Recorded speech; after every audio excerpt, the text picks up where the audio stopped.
Buenas tardes, continuamos en el ciclo de entrevistas políticas en el diario El País. Hoy estamos con Alfonso Lema, actualmente concejal, reconocido político de larga trayectoria aquí en Cercado, ha ocupado varios cargos, sobre todo representando el MNR. Si nos cuenta un poco la trayectoria desde el comienzo. Bueno, gracias Jesús. Bueno, desde el colegio que uno ha estado metido en temas vinculados a la política, la presidencia de mi promoción, Centro de Estudiantes de Ingeniería Civil, secretario ejecutivo de la Federación Universitaria Local en dos oportunidades, una junto a Adrián Oliva, presidente de la Confederación Universitaria Boliviana, y el año 2004 fui candidato a la primera concejalía del MNR, quedando como concejal municipal. El año 2010, ejecutivo seccional de desarrollo, lo que hoy son los subgobernadores. Y el año 2015 hicimos un acuerdo con Rodrigo Paz para poder ir nuevamente al escenario municipal, resultado del cual estamos contentos. Se obtuvo un 60% prácticamente de la votación, una votación histórica en el ámbito municipal que permitió que lleguemos a este ámbito para poder contribuir en el desarrollo de Tarija. Al final, si en los hospitales necesitamos médicos que cada vez se capaciten más y sean buenos médicos, en la gestión pública estoy convencido que necesitamos políticos y mejores políticos, no los políticos que hacen de que la gente no quiera saber de política, sino necesitamos política al servicio de la ciudadanía para resolver los problemas de la gente. ¿Siempre ha estado vinculado al MNR? ¿Desde cuándo? Sí, bueno, desde niño, al haber tenido la oportunidad de conocer al doctor Paz, he estado vinculado al MNR, entre chiste y chiste digo que antes de decir mamá o papá, ya decía Víctor Paz, y bueno, todas mis participaciones han sido como movimentista. Sin embargo, es evidente que hoy habemos más movimentistas que partido. ¿Qué está pasando en el MNR? Bueno, está pasando que por un lado, el sistema político en su conjunto ha venido sufriendo un deterioro por las malas prácticas políticas seguramente que han hecho que la gente se desencante de los partidos políticos, y también este proceso desde que Evo Morales es presidente se ha encargado de ir generando condiciones para que los partidos políticos cada vez tengan menor posibilidad de aceptación en la ciudadanía. Entonces hay un problema del sistema de partidos políticos en su conjunto. La ley de organizaciones políticas era una oportunidad importante para ver mecanismos para que los partidos políticos vuelvan a ser instrumentos o interlocutores válidos entre el Estado y la sociedad. Sin embargo, creo que se ha coyunturalizado en función a una elección y, bueno, la oportunidad histórica que se tenía para reconducir al sistema político creo que se ha desaprovechado.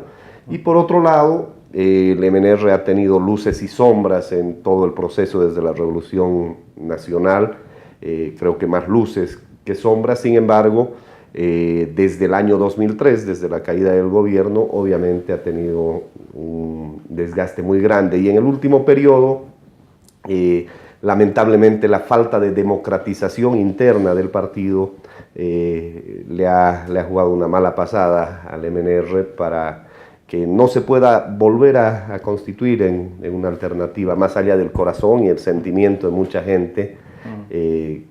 No necesariamente se ha constituido en una alternativa para el país, tanto en el ámbito nacional como en el ámbito local. El MNR es prácticamente patrimonio de Bolivia, pero en el imaginario podemos distinguir dos MNRs, el MNR del 52 y el MNR de la 21060. ¿Cerca de qué postulados está Alfonso Lema y cerca de qué postulados está Johnny Torres, digamos, que podría ser su némesis por la pelea que hay aquí en Tarija por el partido? Bueno, como decía el compañero Pancanaya, ni de izquierda ni de derecha, nacionalista revolucionario, y más aún considerando el origen del doctor Paz, que nació aquí en Tarija, la posibilidad de haber tenido una relación con él, hace de que nos consideremos paz extensoristas, incluso en varios procesos internos. Teníamos el movimiento Víctor Paz Extensoro. Nuestra corriente hoy es la tendencia democrática Víctor Paz Extensoro. Entonces creo que está absolutamente clara cuál es nuestra línea. Pero Paz Extensoro es el del 52 y es del 2160. No, Paz Extensoro, el hombre capaz de entender la realidad nacional y adecuarse a esos tiempos para plantearle al país soluciones a los problemas. Paz Extensoro del 52, capaz de liderizar un pensamiento político no exclusivo de él, sino de muchos, sobre todo jóvenes que venían del proceso de la guerra del Chaco, y entender el momento del país para entregarle al pueblo de Bolivia la posibilidad de elegir a través del voto universal, de hacer la reforma agraria, de hacer la nacionalización de las minas, y un Paz Extensoro del año 85 capaz de entender que si no se tomaban medidas necesarias en ese momento, en el tema económico sobre todo, Bolivia se moría, como él mismo lo dijo, y con un decreto supremo que han pasado 33 años desde que fue promulgado y que sigue plenamente vigente. Estuvo a punto de morir con otro gobierno del MNR, ¿no?, en 2003. ¿Cuán cerca ideológicamente está de Gonzalo Sánchez de Lozada? En realidad, el proceso desde la Guerra del Agua, podemos decir, del año 2000, era un proceso que estaba manifestando la necesidad de cambiar el sistema político en Bolivia. Al general Banzer no se lo volteó porque, bueno, estaba gobernando y tuvo los problemas de salud y dejó la presidencia. A Tuto Quiroga se le dio un periodo como de gracia para que se lleven adelante las elecciones del 2002. Sánchez de Lozada gana las elecciones y el 2003 hay una movilización ciudadana con elementos políticos, incluso internacionales, que hacen de que deje el gobierno, pero después viene Carlos Mesa, que también tiene esas dificultades, y el proceso ese no se interrumpe sino hasta que Evo Morales es presidente del 2005, entonces no fue un tema del partido como tal o de Sánchez Lozada de manera individual, sino un proceso que se venía viviendo en el país, pero también en otros países del continente. Lo hemos tenido en Venezuela, en el Ecuador, en Nicaragua, incluso una izquierda, entre comillas, más moderada en el Uruguay, en la Argentina, en Brasil con Lula. Entonces son ciclos políticos que se dan, y Bolivia no está ausente de la realidad global. Preguntaba cuán cerca ideológicamente está de Gonzalo Sánchez de Lozada. Creo que han habido medidas muy importantes, sobre todo en el primer periodo de Sánchez Lozada, la participación popular, sin duda alguna, una de las medidas de profundización de el desarrollo del país. Tal vez en ese momento, por un lado, se pensó en que no avance el tema de los departamentos en cuanto a autonomía y llegar a lo local, haciendo que los recursos sean más cercanos a la gente, una medida muy importante. La misma capitalización, sobre todo de yacimientos petrolíferos fiscales bolivianos, tal vez en otros rubros no ha tenido el mismo resultado, pero en el tema de los hidrocarburos y del gas ha sido una medida que está permitiendo en cierta forma que el país hoy tenga importantes ingresos económicos, tal vez no los mismos que hace 3 o 4 años atrás, pero vivimos prácticamente del gas. Y el segundo periodo de Sánchez de Lozada, bueno, con el SUMI como una medida importante, pero también con el haberse no dado cuenta de que, si bien se ganó la elección, había un escenario complejo a través de la democracia pactada, que era uno de los temas que ya mucha gente reclamaba, el hecho de no haber tenido la capacidad de escuchar la demanda, de llevar adelante un proceso constituyente, y el tema del gas utilizado en ese momento con el paso por Chile de manera estratégica política, ¿no? Entonces se encerró Sánchez de Lozada en la lógica de la democracia pactada sin entender la necesidad de tener otros mecanismos de generación de consensos y de empatía con la población. No hay muchos políticos que defiendan el legado de Gonzalo Sánchez de Lozada. Con esto entramos, digamos, al escenario actual de elecciones primarias. ¿Dónde va a estar el MNR precisamente con este juego de bloques? Bueno, hay que preguntarle al MNR. Yo no soy el MNR, yo soy un movimentista. ¿Dónde le gustaría que estuviera el MNR? Yo creo que uno de los problemas es el no haber democratizado el partido. El no haber democratizado el partido hace de que seguramente vayan a haber varias acciones para lograr consensos. Es posible que incluso, o sea, un MNR fraccionado termine unido por la necesidad de participar, por la necesidad de mantener la sigla, porque hay 2 periodos en los que no se participó, 2 elecciones, y si no se está en la tercera se puede perder la personería jurídica, y también esa coyuntura de acomodar espacios, tanto en lo nacional como después en lo subnacional. Yo no estoy convencido de eso. Yo creo que más allá del partido, que es muy importante, hoy Bolivia necesita una alternativa democrática diferente al actual modelo que nos ofrece el partido que gobierna. El pensar dónde se acomoda el MNR o cuál es el candidato en las elecciones primarias y cómo nos acomodamos a un cambio de escenario y una pateada de tablero prácticamente que se ha dado con la ley de organizaciones políticas que nosotros anunciamos en el mes de junio, que se venía y como que nadie le dio importancia, y una vez que ya ha sido aprobada y promulgada se está corriendo contra los tiempos. Pero si los diferentes actores políticos, más allá del partido, no tienen la capacidad de leer la necesidad de que la ciudadanía vea una alternativa, una propuesta que muestre un horizonte y un futuro para resolver los problemas de la gente, y nos quedamos estancados en lo de candidaturas y donde se acomoda el partido para salvarse individualmente, creo que el escenario no es prometedor. Pero si hay esa otra capacidad de ponerse de acuerdo en función a propuestas y a una alternativa diferente al movimiento al socialismo, creo que sí hay un futuro prometedor. Hace unas semanas hemos visto un encuentro aquí en Tarija precisamente con el jefe nacional Siles, en el que se han agrupado han participado diferentes líderes de aquí de Tarija. No estaba Alfonso Lema. ¿Cree que se habló de Doria Medina en ese espacio, que además hay un pasado en 2014 también entre el MNR y Samuel Doria Medina en el Frente Amplio? En fin, ¿ese es el camino que debería seguir el MNR?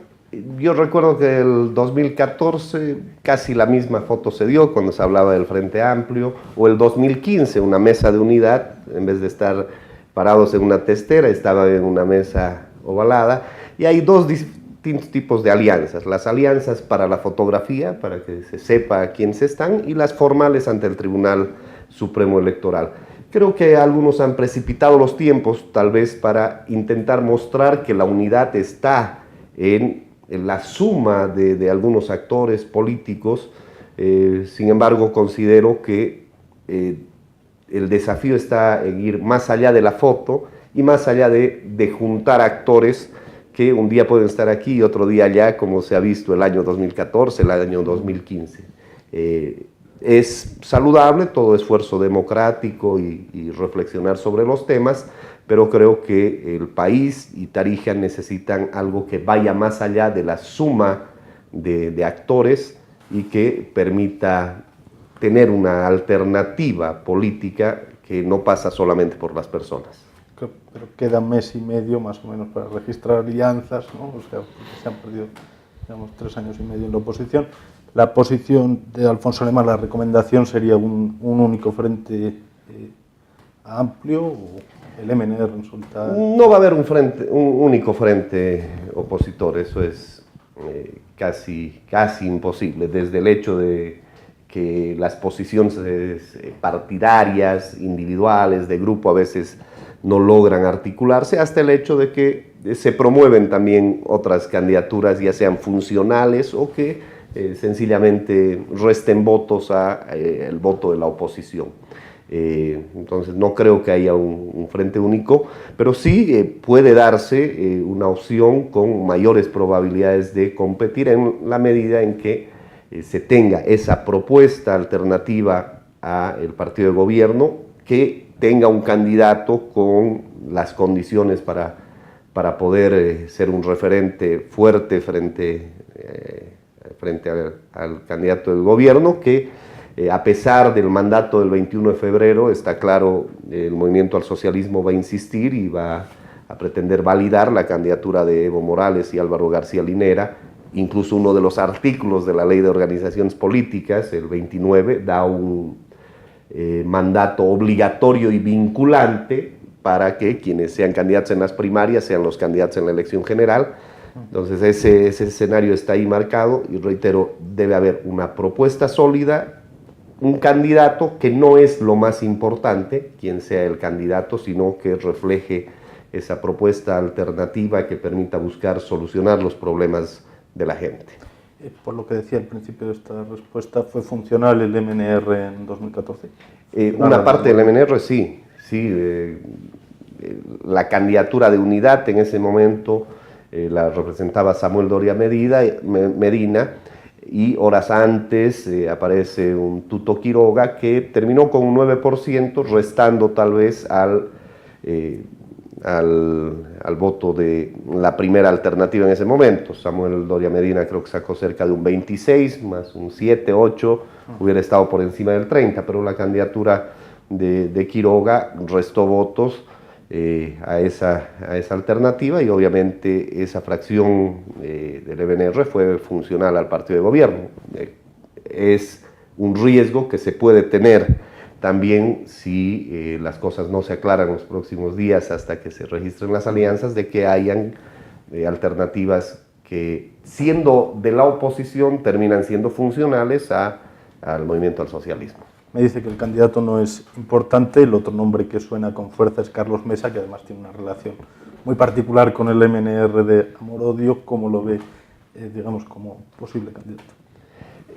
Creo que es el candidato que de inicio tiene las mayores probabilidades de ser el candidato que pueda ser una alternativa con mucha más fuerza para poder ganarle al movimiento al socialismo.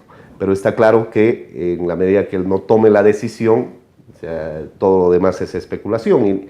Y el primer momento en el que va a tener que decir, estoy dispuesto a entrar a este escenario, será seguramente el mes de octubre, cuando se registren los libros actualizados de los militantes de los partidos. Si toma la decisión de ser militante, ya será una primera señal. Y la otra tendrá que ser en el mes de noviembre, si no me equivoco, el 28 de noviembre, cuando se registren las candidaturas, los binomios para las elecciones primarias de enero del próximo año. Cerrando el tema nacional, a Evo hay que ganarle en las ánforas. Lo ideal sería que se respete la decisión del soberano expresada en las urnas el 21 de febrero, donde el pueblo manifestó con claridad, y en el caso de Tarija en un 70%, de que el modificar la Constitución o el no respetar el tema de la Constitución no era el camino. Está claro que el movimiento al socialismo ha hecho diferentes esfuerzos por varios caminos para que ese resultado del 21 de febrero no sea el que prime, porque también apuestan todo a su único candidato. Está claro que no hay renovación en el movimiento al socialismo y dependen exclusivamente de Evo Morales, y que va a estar en las próximas elecciones. Entonces el camino es óptimo, democrático, es ganarle en las próximas elecciones. Y digo democrático a pesar de la falta de democracia que existe al no reconocer los resultados de un referéndum del 21 de febrero. Entrando en la política local, donde actualmente se desempeña, ¿por qué perdió la presidencia del Consejo Municipal? Yo no fui a la candidatura a la presidencia del Consejo Municipal porque entendí que las condiciones en las que habíamos venido construyendo la legislación municipal, el trabajo de fiscalización durante 3 años no eran el mismo escenario, porque por un lado se han empezado a electoralizar las cosas y por otro lado porque se sentía un ambiente que no iba a hacer que prime la unidad en los temas que tenía que primar. Más del 95% de las decisiones durante 3 años las tomamos por unanimidad, pero en 2 o 3 casos se empezaron a visibilizar, o sea, no se vio todo el contexto, y por eso a mediados del mes de mayo decidí no postular nuevamente al Consejo Municipal, porque no veía las condiciones, ni ganando ni perdiendo, de que ese escenario iba a cambiar. Y está claro que a medida que nos vamos acercando a las próximas elecciones, el ambiente se dificulta más, la lógica de consensos y de resolver los problemas pasa a un segundo plano y a veces está más con el discurso político o la foto para cumplir con alguna gente, pero en los hechos no necesariamente se actúa en esa línea. Por eso decidimos dar un paso al costado, y en la elección, bueno, estuvo Francisco Rosas, Balmoré Donoso, y el resultado de un acuerdo, de una alianza en el Consejo Municipal, en función al número de votos que se tenían, hizo que Francisco Rosas hoy sea el presidente.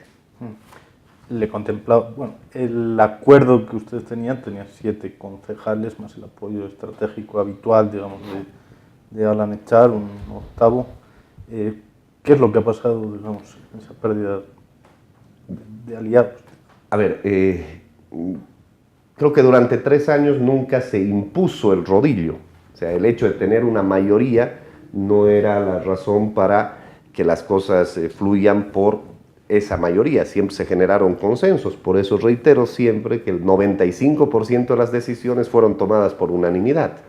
Entonces no importaba tener 7, 8, 6 o 5, si se generaban los consensos para buscar resolver los problemas de la gente. Hemos tenido resultados importantes, contar con la ley de movilidad urbana, la primera ley municipal del deporte, para hablar de algunos temas estructurales, la ley de promoción económica y desarrollo productivo, han sido resultado de ese consenso. Ahora está claro que las diferencias al interior de UNIR, desde el principio de la gestión prácticamente, el no reconocer que había la posibilidad de avanzar hacia el futuro y quedarnos más bien estancados en el pasado, generaron esas diferencias, y de inicio, ya desde la primera directiva, ya habían concejales que de los 7 que habíamos sido electos por el acuerdo que teníamos con UNIR, empezaron a actuar en una línea contraria, y bueno, después se fueron sumando algunas otras posibilidades, y bueno, 3 de los 7 concejales que fuimos electos con UNIR lograron un acuerdo para la directiva con los 3 del Movimiento al Socialismo. El Movimiento al Socialismo, que nunca había optado por una candidatura diferente a la del Movimiento al Socialismo. En todas las elecciones anteriores de la directiva del Consejo siempre habían tenido un candidato propio, pero en esta eso cambió, y bueno, como siempre dije, ellos sabrán explicar las razones por las cuales llegaron a ese acuerdo. ¿Es Rodrigo Paz un socio fiable? Rodrigo Paz es alguien con quien venimos compartiendo sueños y una visión para desarrollar Tarija, y reconociendo lo positivo que puede haber habido en el pasado, también vemos que hay temas que han sido ocultados durante mucho tiempo, como decimos, la basura debajo de la alfombra, y ese desafío lo seguimos compartiendo y vamos a estar durante los próximos años trabajando en esa línea, porque hemos iniciado juntos la gestión municipal y en un acuerdo político que tiene que ver con el desarrollo de la ciudad. Queremos una mejor Tarija, y en los poco más de 18 meses creo que nos quedan de gestión, vamos a estar compartiendo eso.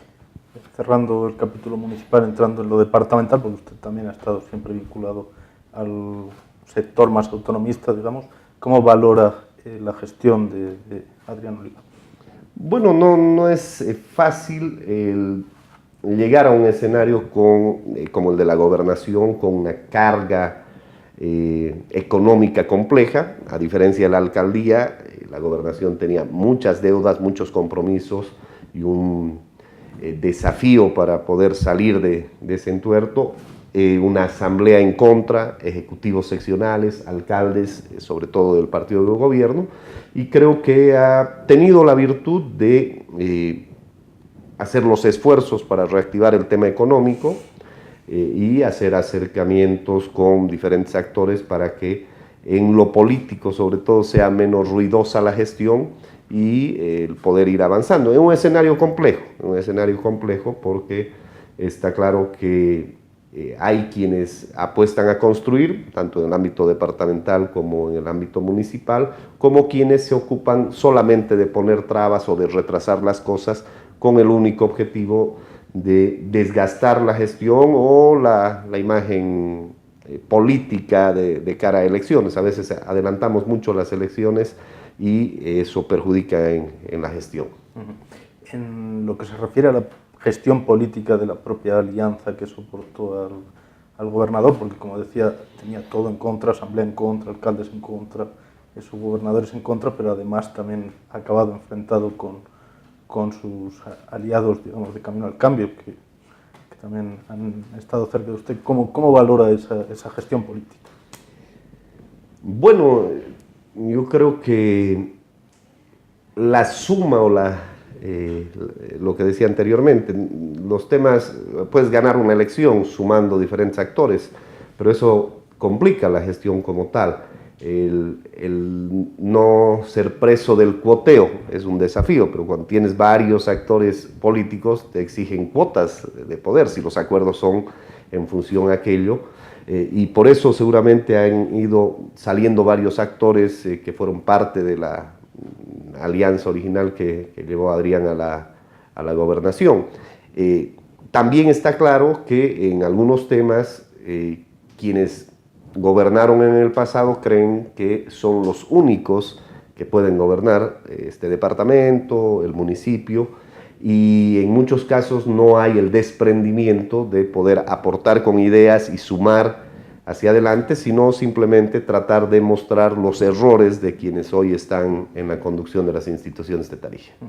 ¿Ve el MAS como una alternativa posible en el departamento ante esta división del bloque, digamos?